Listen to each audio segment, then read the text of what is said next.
Hello everyone, this is your friend Abhishek. So the topic for today's discussion is we have to elucidate the idea of Swami Vivekananda's on nationalism. So before doing this answer writing for mains, so we have to start our answer from the initial view that was given by Swami Vivekananda's, what was his life, what was his policies, what was his career, and after that we will conclude.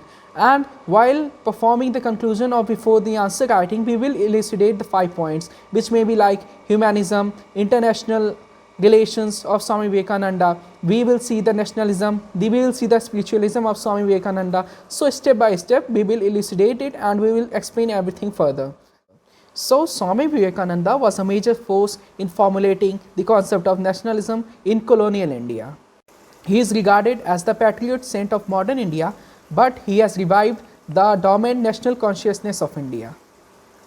As we all know, the growth of nationalism is very much attributed to the Western influence like the French Revolution, American Revolution, Great Depression and all these. But the fact is that how Swami Vivekananda's concept of nationalism was very much different. So according to him, the concept of nationalism for India was basically lies in the spirituality of India and the morality of India. He immensely contributed to the concept of nationalism for modern India in the 20th century also, and he has contributed some of the basic tenets of nationalism concepts. His basic tenets are as follows.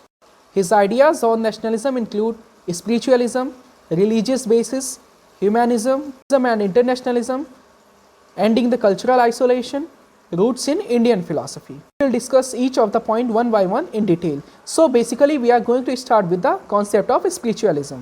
Vivekananda's nationalism is basically associated with spiritualism.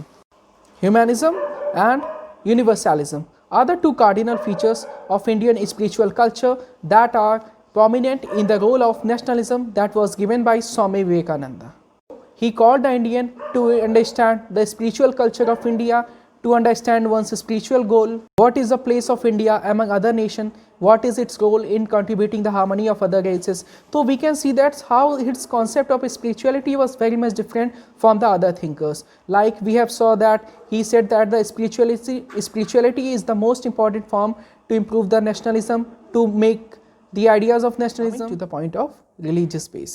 His nationalism is based on religion, which he considered to be the part of blood of the Indian people. So now taking the concept, he always wanted the oneness of one religion. He never wanted the discrimination between one religion and the other religion. He always wanted the existence of each and every religion in a single phase. So basically he taught the essential oneness of all religion and condemned the narrowness in any religious matter. He condemned the caste system and the blind faith in various types of rituals that are performed in the society. He also asked for the evaluation of various religious texts that we are following and based upon the conformity to logic, questioning and science. So you have to justify the various religious texts and you have to justify the various religious rituals that you are following, and he has condemned all these things. So to make the Indians aware of the modern spiritualism, help the Indian in acquiring modern, secular and social outlook. He established that motherland is to be the only deity to be worshipped in the heart and mind of a young countryman. Coming to the point, roots in Indian philosophy. He felt that India's nationalism to be built on the stable past historical heritage.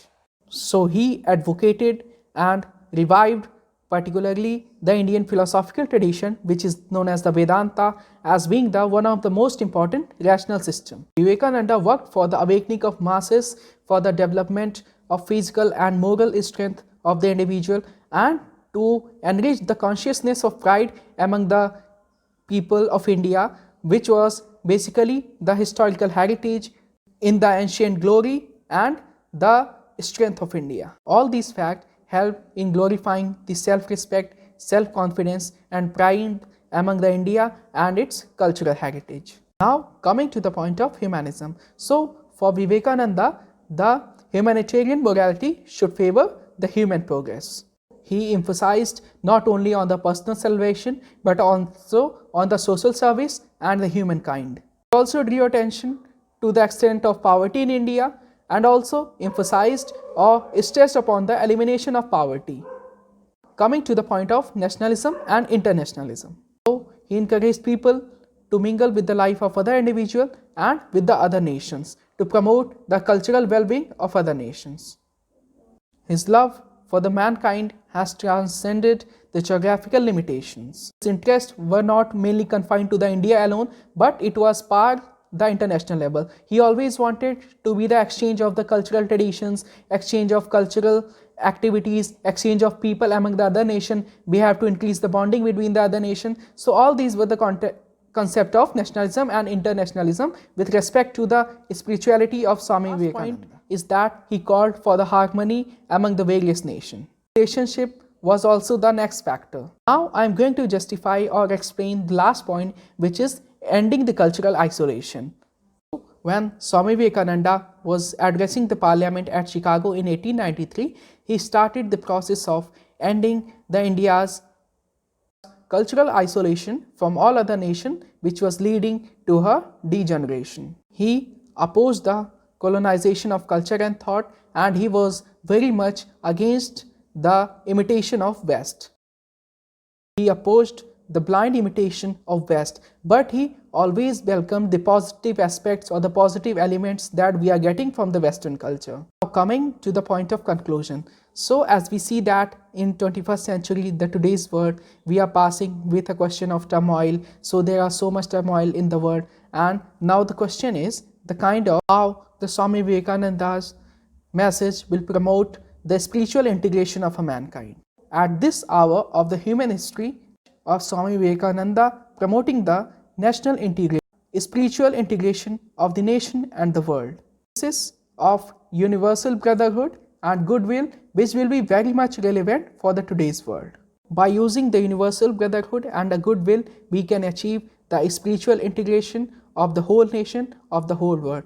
Thank you so much. If you really find this video useful, so please just comment in the comment box and please motivate me to make the videos further. Thank you so much.